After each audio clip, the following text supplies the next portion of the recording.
البدع والأهواء، أهل البدع العقائدية وأهل البدع السياسية.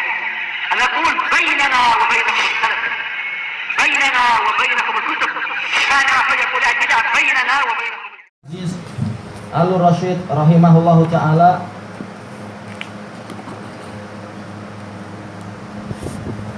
sampai mana alamatnya ya? Surat 244 ataupun 245.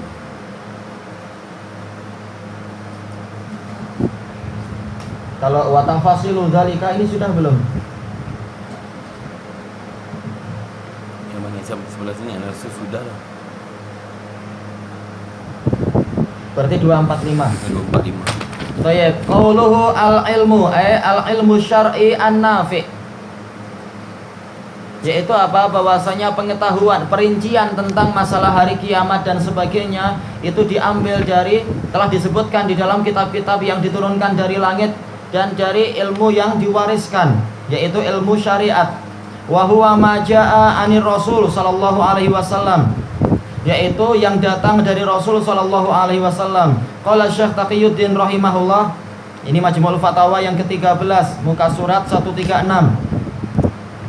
Al-ilmu maqama alaihi dalil. Ilmu adalah sesuatu, atau maksudnya adalah berita atau akidah, keyakinan yang tegak di atasnya dalil, yaitu yang dibangun di atas dalil. Karena kita tahu yang namanya ilmu adalah ma'rifatus syai' ala ma huwa alaih, pengetahuan terhadap suatu perkara sesuai dengan kenyataannya. Berarti apa? Ini perlu yang namanya dalil. Mungkin dalil syar'i atau mungkin dalil nakli, dalil akli, dan yang ataupun dalil hissi. Itu semua adalah yang penting harus ada dalil. Kalau bukan dalil maka dia bukan ilmu. Wa nafi' ma jaa'a 'anir Rasuli sallallahu alaihi wasallam. Dan ilmu yang bermanfaat adalah ilmu yang datang dari Rasul sallallahu alaihi wasallam. Wa fi hadits Abi Hurairah radhiyallahu an, anna Nabiyya sallallahu alaihi wasallam qala al-ilmu thalathah. Ilmu itu ada 3. Fama siwa dzalika fahuwa fadl. Adapun yang selain itu maka dia adalah tambahan saja. Fadlun bukan keutamaan tapi tambahan. Ilmu ayatin muhkamah. Yang pertama adalah pengetahuan tentang ayat yang muhkam, yaitu ayat yang mubayyanah, ayat yang jelas. Au sunnatin qa'imah, atau pengetahuan tentang sunnah yang tegak, yaitu ajaran Nabi sallallahu alaihi wasallam. Au faridatun, ilmu faridatin adilah, atau ilmu tentang kewajiban-kewajiban yang adil. Tetapi apa? Ini adalah hadis yang dhaif. Makanya seperti apa? Seakan-akan kalimat yang dibuat-buat ini. Makanya di hadis ini diriwayatkan oleh Abu Dawud dengan nomor 2885, Ibnu Majah nomor ke-54. An Abdullah bin Amr bin al-As radhiyallahu anhuma.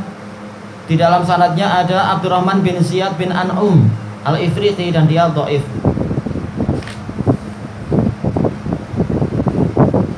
Baik. Qala Ibnul Qayyim rahimahullah fin Nuniyah, al-ilmu qala Allahu wa qala rasuluhu qala sahabatuhum ulul irfani. Yang namanya ilmu adalah apa yang difirmankan oleh Allah dan apa yang disabdakan oleh Rasulnya dan apa yang disebutkan oleh para sahabat, karena mereka adalah para ulama, ulul irfan. Para sahabat adalah ulama.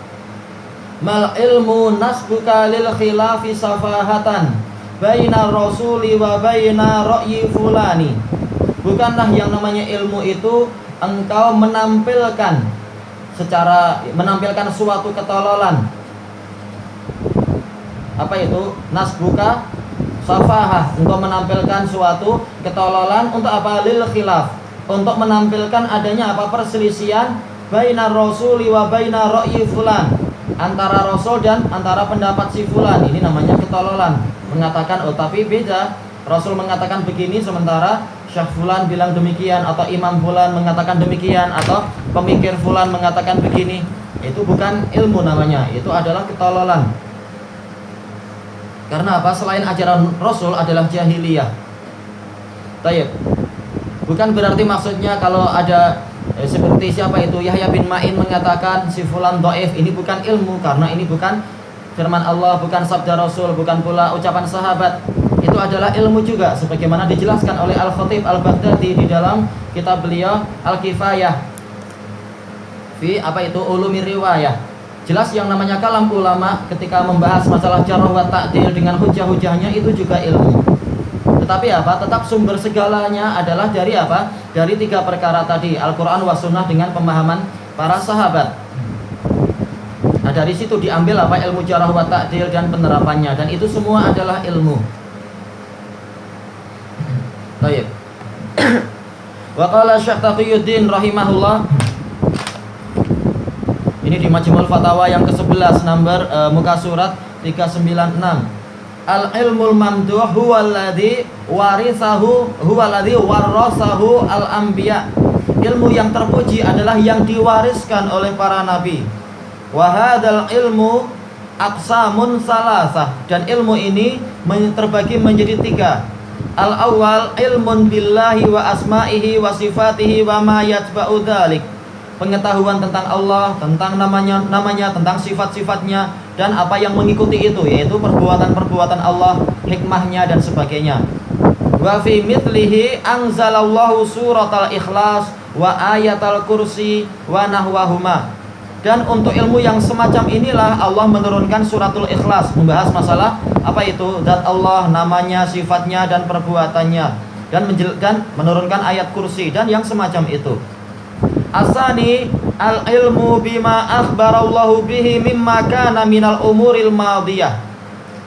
Pengetahuan tentang apa yang Allah kabarkan tentang perkara-perkara yang telah berlalu, kejadian ketika Allah Ta'ala menciptakan Nabi Adam, ketika Allah Ta'ala menyelenggarakan berbagai perkara di dunia, yaitu di zaman Nabi Nuh, di zaman Nabi Hud, Nabi Soleh, Nabi Musa dan seterusnya. Itu kejadian yang terdahulu, dan itu juga ilmu, walaupun telah berlalu tapi banyak pelajaran di dalamnya. Wa mimma yakunu minal mustaqbalah, dan perkara yang akan terjadi, kejadian menjelang hari kiamat apa saja yang akan berlangsung, kejadian setelah orang mati, kejadian nanti di hari kiamat apa saja yang akan berlangsung, dan apa yang menyebabkan orang selamat, apa yang menyebabkan orang celaka, itu adalah penting semua. Wa mimma huwa kainun minal umuril hadirah, dan ilmu tentang apa yang sedang terjadi dari perkara yang sekarang ada. Ketika ketika perang Badar, Allah Ta'ala menyebutkan ittastaghitsuna rabbakum fastajaba lakum. Ketika kalian mohon bantuan kepada Rabb kalian, maka Allah memenuhi permintaan kalian. Di sini ada pelajaran, yaitu jangan kita putus asa dari rahmat Allah. Walaupun dohirnya keadaan itu sulit, tapi mudah bagi Allah untuk mendatangkan pertolongan. Demikian pula kejadian di waktu perang Uhud, maka Allah Ta'ala menurunkan walaqad nasarakumullah bi badrin, dan seterusnya sampai mengatakan walaqad sadaqakumullahu wa'dahu ittahussunahum bi'idnih, dan sungguh Allah telah membenarkan apa yang Dia janjikan kepada kalian ketika kalian menimpakan kekalahan kepada musuh dengan seizinnya, dan seterusnya, menceritakan bahwasanya kejadian yang kekalahan yang barusan kalian alami adalah kesalahan kalian sendiri. Dan itu semua adalah ilmu, dan itu semua ada faedahnya, ada pelajaran penting. Untuk apa? Yang baik kita lanjutkan, yang jelek harus segera ditinggalkan dan dihindari. Wa fi mithlihi anzalallahu al-qasas, dan tentang semisal itu Allah Ta'ala menurunkan surat Al-Qasas. Di dalamnya ada penjelasan kejadian masa lalu, masa sekarang, dan masa yang akan datang. Wal wa'da wal wa'id, Allah menurunkan tentang janji dan ancaman. Wasifatal jannati wan nar, menurunkan ayat-ayat tentang gambaran surga dan neraka. As-salis al-ilmu bima amarallahu bih, yang ketiga adalah pengetahuan tentang apa yang Allah Ta'ala perintahkan. Minal umuril muta'alliqati bil qulubi wal jawarih, terkait dengan perkara-perkara, yaitu berupa perkara-perkara yang terkait dengan hati dan anggota badan, yaitu masalah ibadah hati, berupa keikhlasan, berupa rasa cinta, rasa benci, berupa semangat dan seterusnya. Demikian pula amalan anggota badan, yaitu sholat, zakat, haji, jihad dan seterusnya. Minal imani billahi wa min ma'arifil qulub, tentang keimanan kepada Allah dengan segala konsekuensinya dan pengetahuan hati. Wa ahwaliha, dan keadaan hati. Wa ahwalil jawarih, dan keadaan anggota badan. Wa a'maliha, dan tentang amalan-amalan anggota badan. Wa hadza yandariju fihi al-ilmu bi usuliddin. Dan ini yaitu masuk ke dalamnya adalah pengetahuan tentang prinsip-prinsip agama, wa qawaidil Islam, dan kaidah-kaidah Islam, wal ilmu bil aqwali wal af'al, dan pengetahuan tentang ucapan-ucapan, tentang apa? Ajaran zikir-zikir, ajaran amar ma'ruf nahi mungkar, wal af'al, dan perbuatan-perbuatan az-zahirah yang nampak, mimma huwa madhkurun fi kutubil fiqh, yang telah disebutkan di dalam kitab-kitab fikih. Tayyib ilahuna wallahu a'lam.